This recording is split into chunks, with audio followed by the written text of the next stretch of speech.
Welcome back to Good Revenue. We're here today with Nadia Morozova. She is a global chief analytics and insights officer for brand marketing and communications at EY, and she's based in London. Nadia is an advocate for customer-centric decision-making, which is close to my heart. She also has a blog called Enriched Insights. So we're excited to have you here, Nadia. Thank you so much for joining us. Thank you so much for inviting. It's been a great pleasure. One of the things that we have a shared interest in is that we see the value of insights work, both in product and go-to-market, and how it can help drive business outcomes.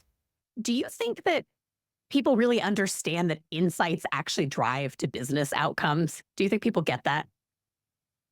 I believe so, but I definitely expect that it takes time and maturity for organizations to build this connection between data, insights, and what business recommendation can analytics, research, and insights team provide for the business. And I think as companies see specific outcomes, they learn that insights help them with their decision-making, both on the strategic and tactical level. At EY, your team helps internal stakeholders communicate more effectively with current or potential customers. The core of what you're doing is really trying to help people make better data-backed decisions. One of the topics that seems to come up all the time is marketing mix modeling, particularly in a post-GDPR world, post-individual tracking. Some of these limitations, it's forcing people to take a bigger picture view of this. From your perspective, what do you think companies should know about marketing mix modeling to be more effective and to use this tool more effectively? Yeah, I totally agree with you. I think there is a lot of evolution, specifically in the last couple of years. You outlined the reasons very well here. I see a lot of development in the area of marketing mix modeling. For example, Meta has recently held a webinar sharing details on how to leverage their open source code for analysis of various campaigns. We see a clear example of how a very complex, tailor-made modeling approach is getting turned into a scalable product, which is definitely very exciting for us. From another side, we see a lot of room for driving adoption of less complex analytical tools and methodologies, especially if we talk about B2B industry. My vision is that it's definitely a very powerful tool that can provide advertisers across different industries and sectors highly impactful insights. But it's not a starting point. The first step in this journey is building a clear data roadmap, including specific steps organizations take to ensure the highest possible data quality and clear data architecture. After the foundation is set, it's time to build the behavioral shift within the organization, where senior leadership can start building trust and rapport with their data and analytics function, while smaller scale and maybe more ad hoc type of project. And only then, it's time to start onboarding more complex tools and methodologies. Media mix modeling is a great example of it. Some of the limitations. I would say there are different limitations. First, the quality of the data which goes into the model. We really need to ensure that we connect all the dots, that we get high quality data from different types of sources, like investment data, but we can also track the outcome of these investments. There's also the quality of the models. It's the statistical application. Of course, modeling is quite a complex exercise and depends on a lot of variables. So I think it's very important to ensure that from one side, we're getting highly quality data. From another side, we are building a very holistic and robust solution, which can allow to blend all those data points together. It's also important for business leaders or marketing leaders who want to leverage more effectively. Is it important to consider automation? I know one of the constraints from my understanding is that because humans are putting these models together and the frequency of when these models are updated, do you think automation of these models helps bridge some of the limitations, assuming that we have clean, strong data and that we've implemented a roadmap as you suggest? Do you think automation is also part of the future? Yeah, absolutely. I think, as I mentioned in this example of the model from Meta, and there are also other companies who have their own models, like Google, they also have open source model. It's basically a good starting point, a foundation for first set up your own bar, and also, of course, drive the automation and agility of the approach. Before, when I started my career, this modeling was a really long-lasting exercise. It was very complex. We had a lot of stakeholders involved in the process. We could afford it only once a year. But we all acknowledge that now media landscape is developing and evolving so quickly that something we got from it a year ago is not relevant anymore. So automation is definitely a very important part in this journey. And I think a lot of companies can benefit from this. But first things first, you need to set up the foundations. Speaking of foundations, how impactful is the goal when it comes to the utility of MMM? So for example, if our goal is to optimize the media mix versus measuring the effect or the impact of promotions or looking at the drivers of new customer acquisition, those are some of the common reasons. I'm sure there are many more that you could tell us. But as a business leader or marketing leader, how might your advice change depending on the objective for the business? First, of course, you need to set up a clear research question or business question as well. And starting from this business question, which gets translated into research question, you know exactly what tool and methodology you need to apply. And it can be it doesn't mean that it will be very complex, long-lasting, complicated. It can be something that you can do maybe more on the ad hoc basis, where you get data from different sources, you analyze the trends, you analyze correlations, and that's the first point. And then after you understand the correlations, you go towards the causations, where the modeling is helping. And then you can do more exploration so that you can really be clear, okay, so what decisions I'm going to make based on this modeling and how reliable are the recommendations which I'm getting from this model. Another topic that comes up all the time, and I know you're very interested in it because I saw it on your blog as well, is ROAS, or return of ad spend.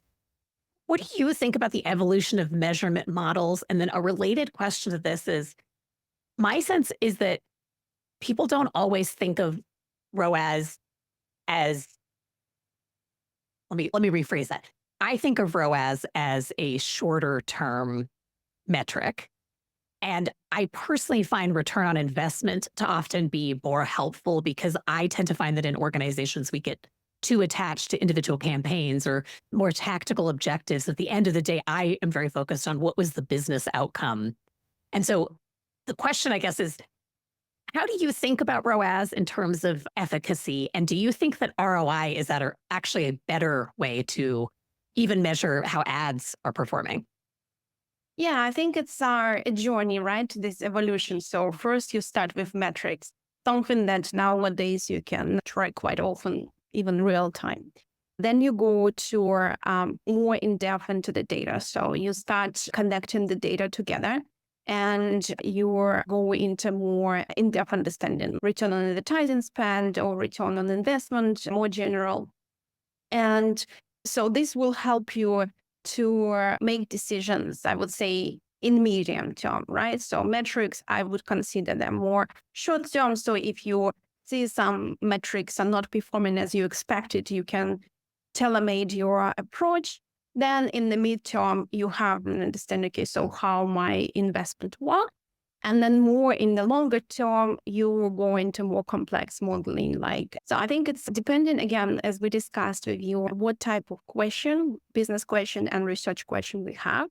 After that, we definitely select what is the best approach, analytical or research approach to address this question. Super helpful. Switching gears a little bit, you have worked with a wide range of companies across your career, not just at EY.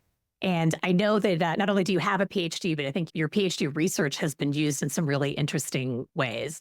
One of them is around segmentation, which is a topic I feel like I'm talking about all the time because I'm obsessed with it. I think it's super interesting and very impactful to business context. I would love to know, could you take us through one of your case studies? I know that you have had success bringing segmentation and audience mindsets together, and that has helped shift perception in at least one example.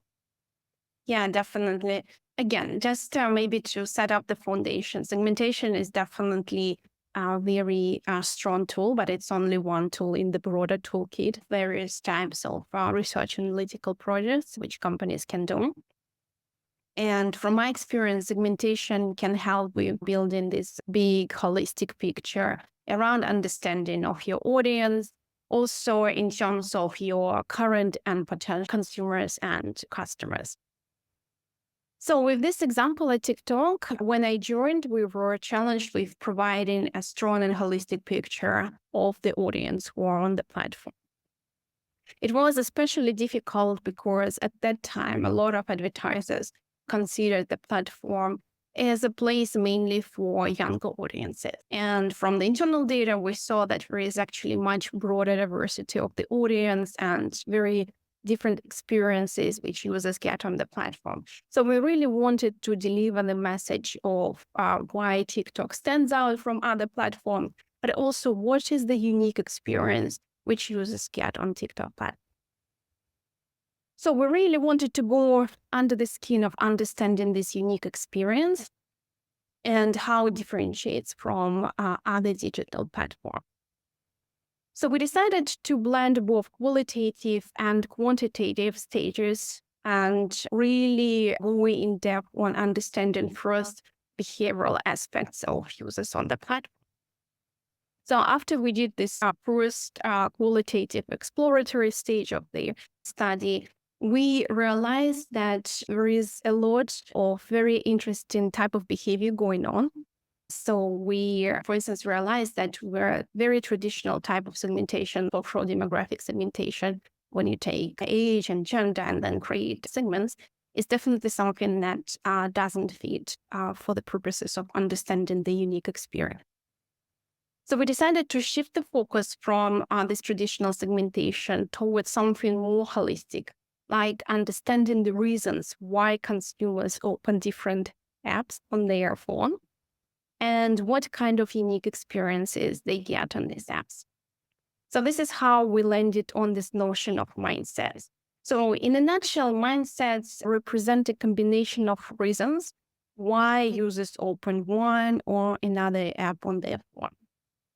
And we actually saw that there are different reasons. So there is definitely a combination of reasons. And there is something that bigger and unites all these reasons together.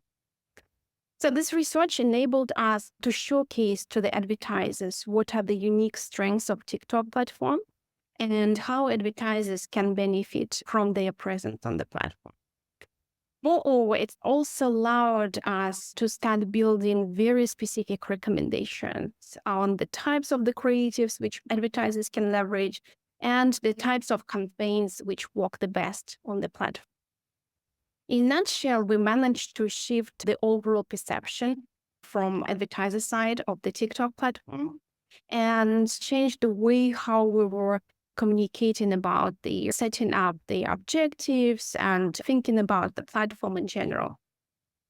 After we launched this thought leadership, I think it was launched in Adweek, we got a lot of questions and follow-up requests from very different advertisers about really learning more about the mindsets and the unique experience and behavior our consumers get. For instance, one of these differentiating mindsets was entertain me. And this is definitely showcases that users on the platform are very much leaning in, they're getting very engaged with the community, they are willing to participate, share, they get interested in the creating and participate in the hashtag challenges, and so on. So I think that was really on the broader industry level, the way how advertisers can think about different audiences on different platforms. It's fair to say then that audience mindsets is something we could understand as non-researchers, but just as a business exec, as a combination of both psychographical and behavioral segmentation? Is that how I could Yeah, understand it? I would say so. So it's really about going under the skin of psychological reasoning, as well as understanding like the unique aspects of the behavior. I find it very powerful because I think quite often segmentation tends to be very prescriptive, very Right. generic. Yeah. And Sometimes static too, I think, if it's not done deeply or not done well, maybe, but exactly, exactly. And this helps us to really blend different variables together and really blend different aspects of behavior and personality of the consumers, customers, or in this case, users. here's another question which I hadn't asked you in advance, but I'm curious now that you're saying this. Since the objective was to shift perception, was the goal along the way that you're trying to get your audience from point A to point B, but there might be inflection points along the way? Was part of the analysis to measure how perception was changing, or for something like this with an audience mindset, should we think about it Yeah, really as just like the end result? Does that make sense? But I'm just yeah, curious because I think other people who are listening to this might be thinking of how this could be useful in different contexts. yeah. For instance, we're asking about the emotions which are and like overall feeling which users had before, during, and after going on TikTok platform.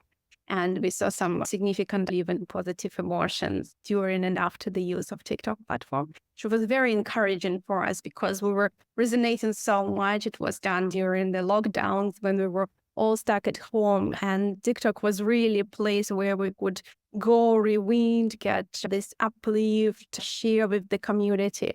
So it definitely resonated a lot. And I think it really helps exactly to see the evolution of the experience before, during, and after, in this case of going on the app. But for instance, if we talk about going to different store, it can help us to understand how the experience in different store environment can shift our mindset. And because if, for instance, we get positive uplift while we're going in the cosmetic perfumery where we're discovering some new perfume or a new lipstick, definitely helps us to rewind and get some emotional uplift.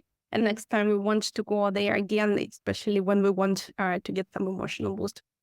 That's super interesting. And do you think audience mindsets have applicability in B2B as well as in consumer?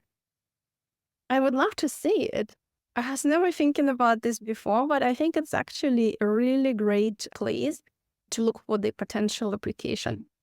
I think so too. I'm always hoping that people will get more adventurous in terms of some of these insights tools and bringing more of the insights work that has had so much power in the consumer setting into business. I see a lot of opportunity for that. I think Oh, no, it's a please. really great opportunity to learn from B2C environment, to learn about the tools and methodologies, which were very powerful and providing a lot of insight for the leaders within B2C sector, and see what is the potential application in B2B, because I think mindsets is a good idea, but there are so many developments in B2C which can be leveraged in the B2B industries.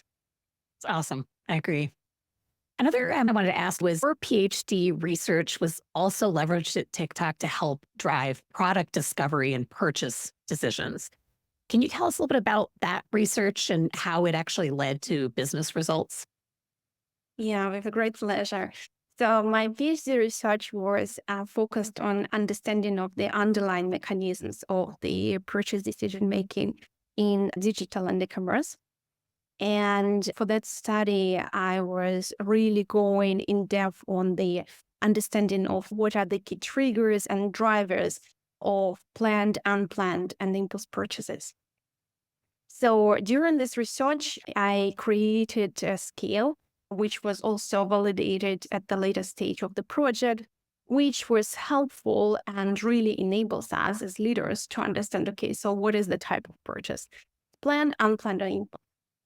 And why it is important? Because it allows us to diversify our toolkit on how we're communicating to shoppers in the in-store environment or while we're bringing them to the in-store environment, and how we can also strengthen the broader portfolio of what we're proposing to shoppers.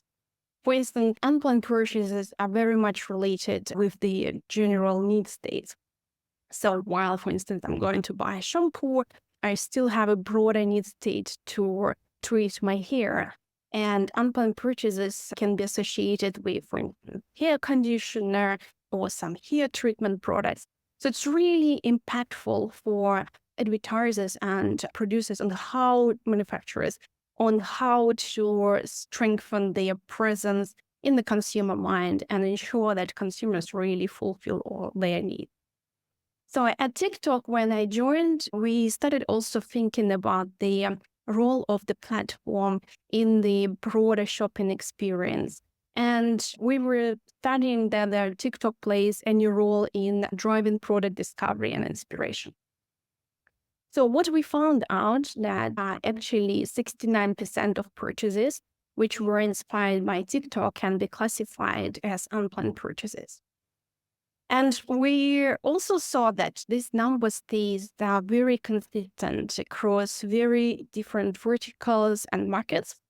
For instance, one of my most favorite example is luxury industry. So where we saw 65% of purchases inspired by TikTok, they were unplanned. And when we were sharing the results with the leaders in the luxury industry, they were absolutely surprised. How can it happen? Because we all know that luxury products, they require some elaboration, some thinking, some search, maybe some inspiration as well.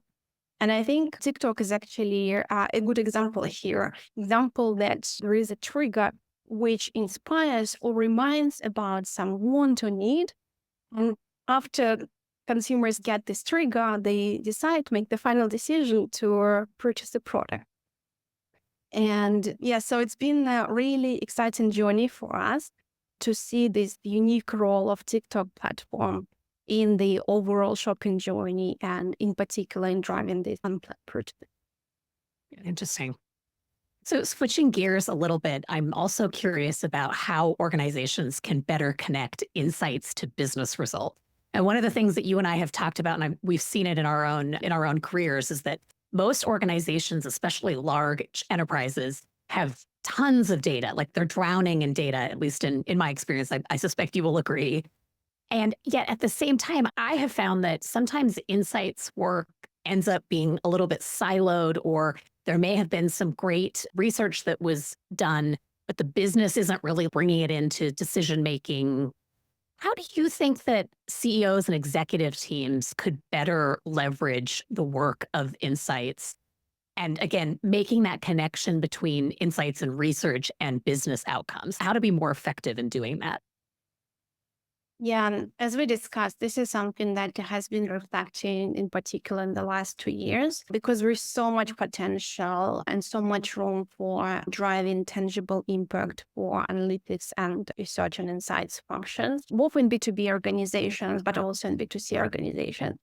If we talk about the B2B types of companies, we, I think, can acknowledge that we still don't have any definitive role models in the industry who have been applying analytics, research, and insights for really driving the cutting edge decision making. From my perspective, it's a lot about driving this culture change, and we all acknowledge that culture change is never an easy job. And it requires, first of all, a lot of senior leadership commitment and trust. Commitment to provide the right resources, build the right skill set, and ensure that a clear strategy and roadmap in place and getting tracked on a regular basis. And the team there needs to have and feel this trust from the senior leadership once it's set up. So trust in their expertise, in their knowledge, and in their business acumen. I think that it's important to remember that data might show something that you didn't expect to see, or indicate the areas which require the most attention, and also showcase that something significant needs to be done or needed to be changed. So all in all, it requires a lot of courage. And I think as in B2B sector, it hasn't been a norm for a long time. I know that a lot of companies are onboarding data and they are looking for the ways of how to find insights and business recommendations based on this data. But there is a lot that needs to be done in setting this foundation on the organizational and cultural level. And I think it's also important to ensure that once senior leadership showcases their trust and their commitment, there is an ongoing process and ongoing open conversation and collaboration across various teams on finding the ways on how bring data on board for the decision making and how to generate the most actionable and impactful insights. I think we all need to remember that insights, they don't appear out of nowhere. We can bring so many data points together, but they won't generate insights. Insights are really related with their strong business acumen, which teams need to have in order to envision some potential challenges or provide their perspective or really share their guidance and recommendations based on the data and the in-depth understanding of the data which we have in their hand. What I also hear you saying too is it sounds like organizations need a really strong strategy in place to make the most use of insights. Is that fair to say? Absolutely. I think strategy and implementation of Yeah. this strategy. Would Because your sometimes I think it goes very much like it's clear, of course, for all the leaders. And I think we can acknowledge that the value of data and the value of insights. And of course, it goes into the organizational strategies on very senior leadership level.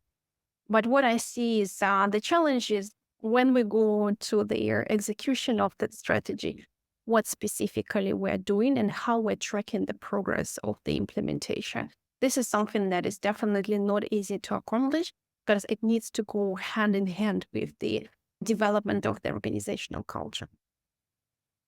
Do you have any additional advice for smaller companies or for later stage startups, maybe an organization that has had distributed insight that they might have product researchers or UX, or maybe the marketing team occasionally does some research projects, but they don't have a formalized function. At the same time, if it's like a growing organization or a public company that wants to build this kind of program, any advice as to what they should think about? First of all, start onboarding research analytics and insights function for a particular point of contact as soon as possible. And I think sometimes a lot of organizations, especially when I was working with startups, they were saying that we don't have enough resources, we don't have enough funds, data is always very expensive. In the reality, we are all swimming in data, as you mentioned. There is so much data. It's about ensuring that you are getting, first of all, high quality data. So what procedures and processes should be in place to ensure that the data which you are getting naturally is the one which you can leverage for your decision making. So you don't always need to spend a lot of resource on creating new data. First of all, leverage what you already have in your hands. Afterwards, while you start exploring, while you getting more clarity on what business questions you have, on what research questions you have, you will be much better positioned in creating ad hoc data like surveys or qualitative interviews or whatever it can be to amplify the foundation you already have in place. And I think all in all, it won't get as expensive as one might fear. It's all about, first of all, having strong skill set. And second, ensuring that the skill set is leveraged and really involved in the organizational decision making, really involved in their strategic workshops or strategic thinking. Because again, insights, they don't appear out of nowhere.